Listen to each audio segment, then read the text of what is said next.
तो प्यारे बच्चों, आज हम बात करेंगे पठन अभियान गतिविधि पत्रक 48 यानी 48 के बारे में, जो कि आपको 17 मार्च को प्रोवाइड किया जाएगा।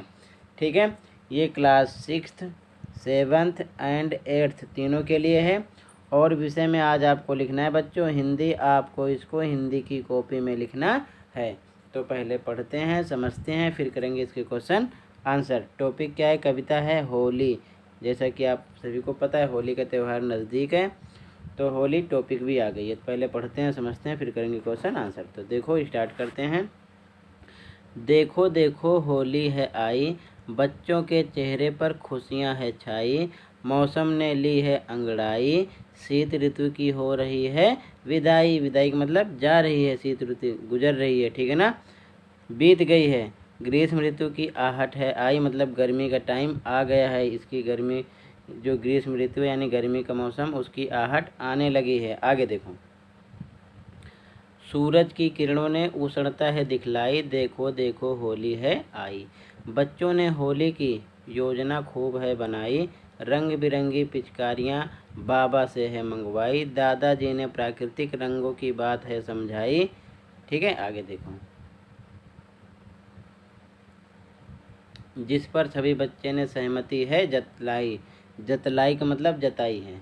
बच्चों ने खूब मिठाइयाँ खाकर शहर में खूब धूम है मचाई, देखो देखो होली है आई। बच्चों और बड़ों ने अवगुणों की होली है जलाई, होली ने कर दी है अनबन की सफाई, जिसने दी है प्रेम की जड़ों को गहराई, देखो देखो होली है आई। ठीक है, चित्र इस प्रकार है, देख रहे हो। तो राइटर कौन है? साभार पहल। ठीक है, अब क्वेश्चन करते हैं। देखो क्वेश्चन और साथ में इनके आंसर। ठीक है, तो बच्चों पहला क्वेश्चन है, आप होली किस प्रकार मनाना चाहेंगे?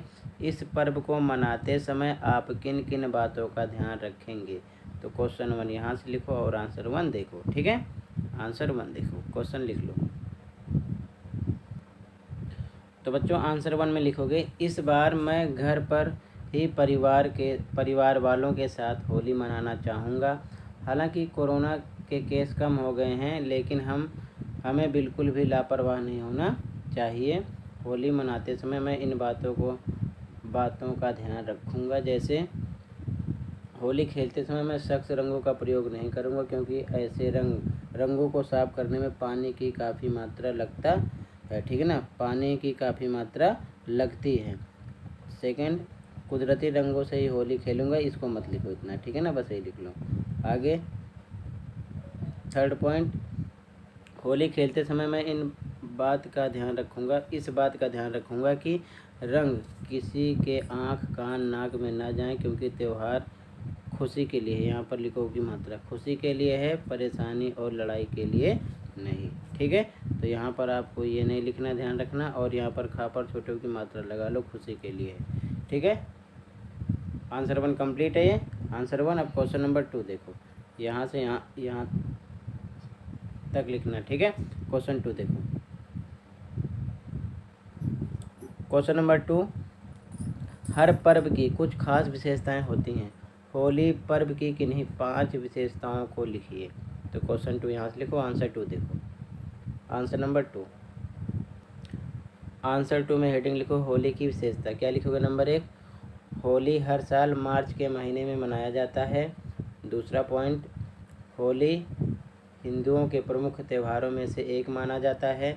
तीसरा, होली रंगों का त्यौहार कहा जाता है, होली को रंगों का त्यौहार कहा जाता है। चौथा, लोग एक दूसरे को रंग गुलाल लगाते हैं और सभी घरों में विभिन्न प्रकार के व्यंजन बनाए जाते हैं। पांचवा पॉइंट, रंगों की होली के एक दिन पहले लकड़ी, घास और गोबर के ढेर को रात में जलाकर होलिका दहन पौराणिक कथा को याद करते हैं।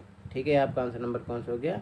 2, होलिका दहन की पौराणिक कथा को याद करते हैं। आपका आंसर नंबर 2 हो गया। ठीक है, ऐसे ही लिख लो ये। ठीक है, क्वेश्चन 3 देखो, क्वेश्चन नंबर 3, होली आने पर किस ऋतु की विदाई होती है? अपने शिक्षक शिक्षिका या घर के सदस्यों से पूछकर सभी ऋतुओं के नाम लिखें। तो क्वेश्चन 3 यहाँ से लिखो, आंसर 3 देखो, क्वेश्चन 3 यहाँ से लिखो। आंसर 3 देखो, आंसर थ्री, होली आने पर शीत ऋतु की विदाई होती है। विभिन्न प्रकार के ऋतुओं के नाम, तो वसंत ऋतु, ग्रीष्म ऋतु, वर्षा ऋतु, शरद ऋतु, हेमंत ऋतु, शिशिर ऋतु, 6 होती हैं। ठीक है ना, 1 2 3 4 5 6। ठीक है, तो आपका आंसर नंबर 3 हो जाएगा। इसे पूरा लिख लो। ठीक, अगला क्वेश्चन,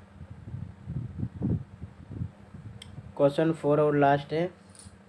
होली के अवसर पर आपके घर में बनाए जाने वाले किसी एक पकवान या मिठाई का नाम लिखें तथा उसको बनाने की विधि अपने घर के सदस्य से पूछकर लिखें।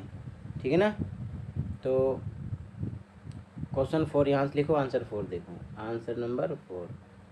ठीक है, क्वेश्चन 4 यहाँ देखो, ये लास्ट क्वेश्चन है। आंसर नंबर 4, चावल की खीर बनाने की विधि। ठीक है, तो बहुत सारे पकवान हैं, किसी एक के बारे में लिखना, आप इससे अलग भी लिख सकते हो। तो देखो क्या लिखोगे, ये चित्र नहीं बनाना, ध्यान रखना। ठीक है ना, फोटो लगा दी गई है जो। तो लिखोगे नंबर 1, पैन में चावल और दूध उबाल लें। ठीक है ना, मतलब बर्तन, ध्यान रखना।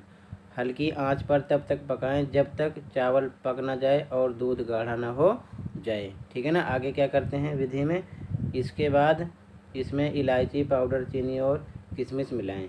इसे लगातार तब तक चलाएं जब तक चीनी पूरी तरह ना घुल जाए। ठीक है ना, फिर गार्निशिंग के लिए बादाम और पिस्ता का इस्तेमाल करें। आगे छठा, ठंडी या गर्म खीर सर्व करें। ठीक है ना, तो ये बनाने की विधि आपको ऐसे लिखना है। ठीक है ना, ये ध्यान में रखना। अब यहाँ पर मान लो पैन का मतलब नहीं समझ में आ रहा है, तो यहाँ पर क्या लिख सकते हो आप, यहाँ पर लिख लेना बर्तन में। क्या लिख लोगे, बर्तन में। ठीक, ये ध्यान में रखना। ठीक है, बर्तन में लिख लेना, ये पैन की जगह आप लिख सकते हो बर्तन में। ठीक, ये ध्यान में रखना। ठीक है, अगर इसका मतलब नहीं समझ में आ रहा तो ये खीर बनाने की विधि हो जाएगी। और आप इसी के अकॉर्डिंग कोई से भी अलग अलग विधि जो भी आपको पसंद है, जो भी आपके घर में बनता है, वो मतलब लिख सकते हो अपने पेरेंट्स से पूछ कर कि किस प्रकार से बनाते हैं, क्या क्या मिलाते हैं, वो विधि हो जाएगी। ठीक है, तो इसी के साथ आपकी ये वर्कशीट कंप्लीट हो जाएगी। आई होप आपको अच्छे समझ में आया होगा। फिर भी कहीं पर डाउट है तो कमेंट कर सकते हो। अगर वीडियो अच्छी लगे तो लाइक कर सकते हो, चैनल पर नए सब्सक्राइब कर सकते हो। मिलते हैं नेक्स्ट वीडियो में। Thank you for watching this video and take care, bye bye.